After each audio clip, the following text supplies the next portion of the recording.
Good morning, and pleasure and privilege to be at this very important event.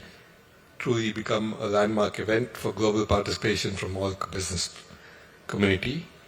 And today I'm particularly happy and pleased that I have with me for a conversation Dr. Alex MacDonald. He is the chief economist in NASA, and so in the next 20 minutes or so, 15 minutes, we hope to take you from the very down-to-earth and important considerations of day-to-day life up into the realms of outer space. So Alex and I will spend a few minutes talking of that. And also very pleased because my early career, many years ago, I won't tell you how many years, began in the space program and spent a long time in the Indian Space Research Organization. And my first assignment was on something which was an ISRO-NASA joint effort in taking satellite television to very remote parts of the country. This was 1975. We began in the late 60s when I first joined. So particular pleasure to be with you, Dr. MacDonald, and really good to see what you're going to be doing and sharing some thoughts with us. Let me start straight away, ladies and gentlemen, because we don't have much time. So let me ask you, Alex, just cover 2 or 3 major areas, and we'll have to do it as my friends who know cricket will be familiar. This is going to be like a T20. So quick, fast scoring points, scoring runs. So first question is in the context of the space economy. You know, space technology has moved from being technology and wow factor to beginning to come down to really brass tacks business to become dollars and rupees. So in the space economy, do you see a lot of scope ahead in terms of what is happening, where it's going, and what prospects for young companies like startups who want to get into space? Is there something there, or is this only going to be dominated by big players? Yeah, it's a great question, and it's a real great pleasure to be here. The last time I was in India was about 15 years ago, and I was here as a jazz musician. We played the Delhi Gymkhana, we played the Bombay Gymkhana, we played the Portuguese Fort, and we were sponsored by 100 Piper Whiskey. So my life and career has been downhill ever since. But it's really an exciting time in the space economy. Right now the estimate of the size of the space economy is around $469 billion a year, and about 2/3 of that is telecommunications. Telecommunications satellites, DirecTV, such as was a direct spin-off of your early career. And of course now a lot of the satellites are low Earth orbit constellations of satellites, like those being launched by SpaceX and OneWeb and others. The last year has been an interesting time because we had been at a high point of investment. 2021, we had about $15 billion of investment coming from private, venture capital, private equity. But 2022, we actually only had about 6. So there's about a 60% decrease in private sector investment, which yesterday people had kind of spoken about on the panels as being a kind of normalization that would happen as a result of an increased interest rate. So, there has been some turbulence. At the same time, the growth rate projections for space industry are still incredibly high, between 8 and 12% for the next 5-10 years. And the fundamentals are incredibly strong. I mean, as I said, telecommunications, the demand for bandwidth is effectively infinite, as I think we all know. There's no shortage of need for internet access around the world, and space satellites are increasingly seen as a very cost-competitive form of actually delivering internet to people, particularly in rural areas. Of course, also government expenditures are increasing, and we're starting to see these new areas that are exciting to people, like space tourism and all these types of things that are starting to come into the picture. One of the other areas that we shouldn't forget, though, are these areas of spin-offs, and it's a real great honor to be with you because the ACT 6 satellite program is actually legendary at NASA. It was really the first NASA-ISRO collaboration. And we hit it for 6 on the first time. Not only was it a successful mission, but it directly led to direct broadcasting systems from satellites, which had never been demonstrated before. So the spin-offs was in the hundreds of billions of dollars of value. Absolutely, Alex. I think one forgets how early experiments and technological developments lead to long-term spin-offs in the economy. And or today DTH is so common. In 1975, when we first took these programs to villages, it was just amazing. It was something completely unknown there. But quick question on the economy and private sector participation, Alex. Do you see this as one area where, as in a few other areas, the big players, the very big players are going to be dominant? Are you just going to be, is the world going to be ruled by 3 or 4 big space companies, or do you see it much more widely spread? So I think it depends on the sector. The history of space exploration in the U.S. actually goes back, if you think about it, over 100 years on the private sector side. It was billionaires like Andrew Carnegie and John D. Rockefeller who funded the first observatories. The first venture capital investment was in the 1940s. So the history of private sector involvement is really diverse. In satellite telecom, I think there's a chance for there to be kind of a few big players. At the same time, you know, some of the biggest new players have been these startups that become SPACs, and there is really a growth in that because of the low costs of satellites today.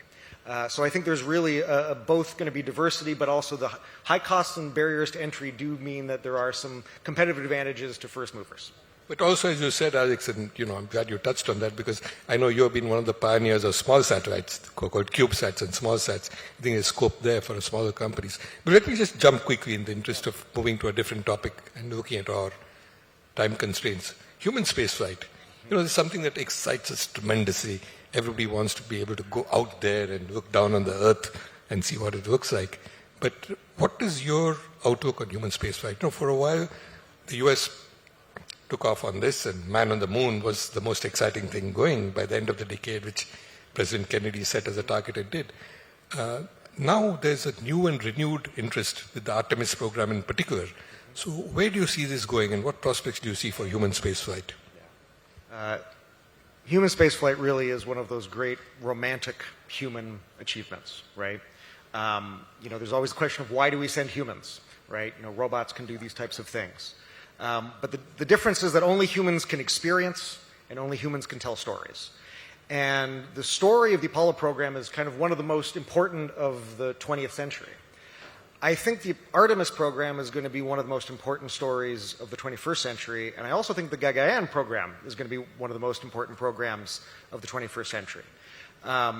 The commitment by NASA, by JAXA, the European Space Agency, by the Canadian Space Agency, to return to the moon and to stay there for a long period of time, I believe is going to change the face of human spaceflight and actually potentially international relations, because by going to the moon and being committed to staying there long term, just like we've been living in low Earth orbit, we are going to now have to learn as fellow nations to operate hopefully and needfully, peacefully on another world, which is something that we have never done, something we've never tried to do.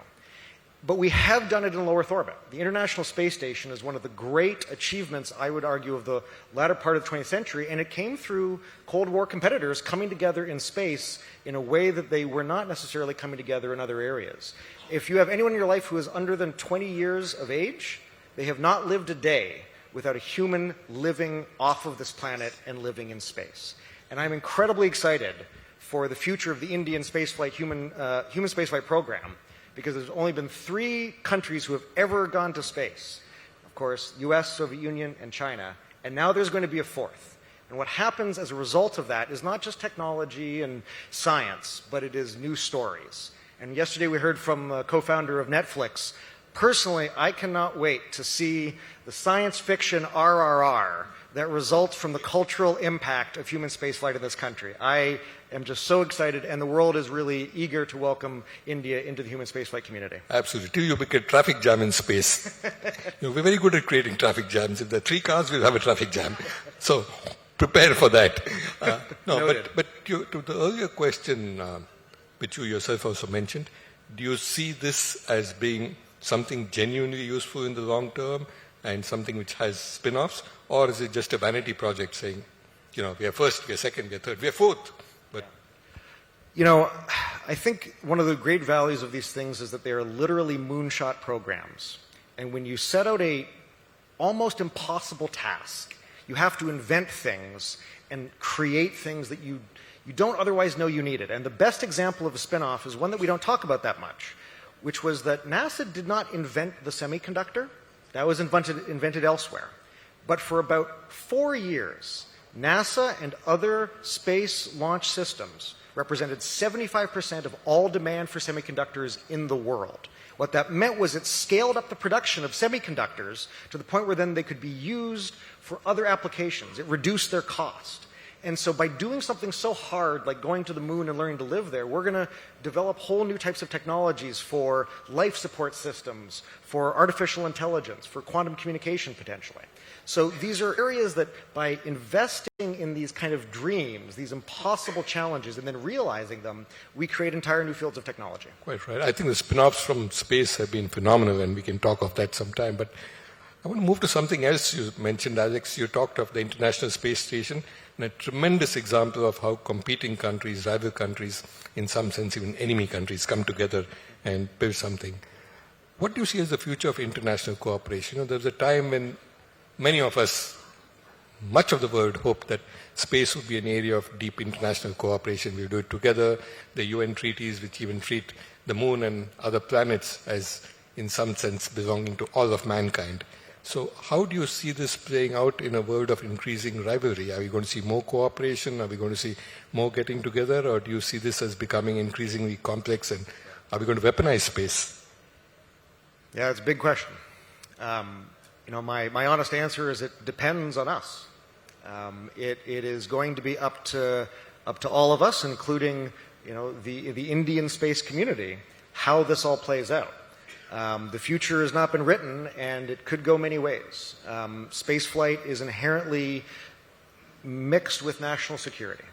There are deep implications of launch vehicle technology, of space flight.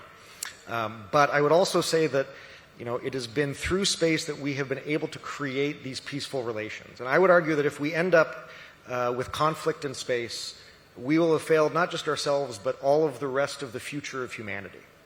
And I think we have an opportunity for that not to be the case. As we return to the moon, we now have 23 countries who have signed a commitment through the Artemis Accords to uphold the UN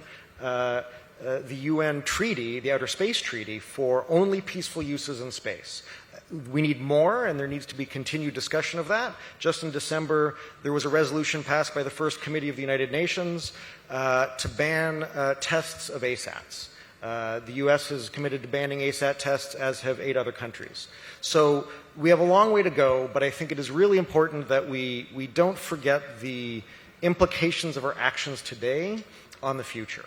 And what we do now is going to impact the rest of humanity. True. No, I'm glad to see optimism about the future in terms of space. And I think, yes, hopefully we'll have the wisdom to do that. You mentioned the International Space Station and habitations on the moon and so on.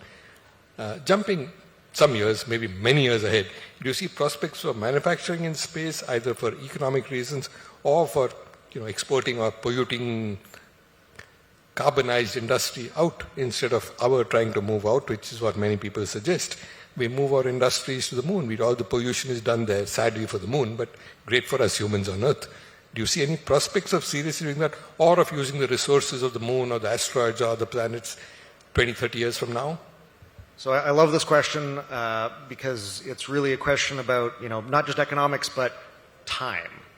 So in the fullness of time, we will have the potential to do all of these things. But if you think about where you're likely to move your manufacturing, your industry, we actually have a cost of per hour astronaut time on the International Space Station. In rupees, I did the calculations this morning, it is 1 crore per hour. So if you think about offshoring, usually you go to where labor is cheaper. It's not going to be cheaper. Now, I know this audience somewhat, and I know some of you out there are thinking, I can do it cheaper. And maybe you can, and I think we do need that type of innovation, but I think it's going to be many, many, many decades or centuries until we start moving our industry.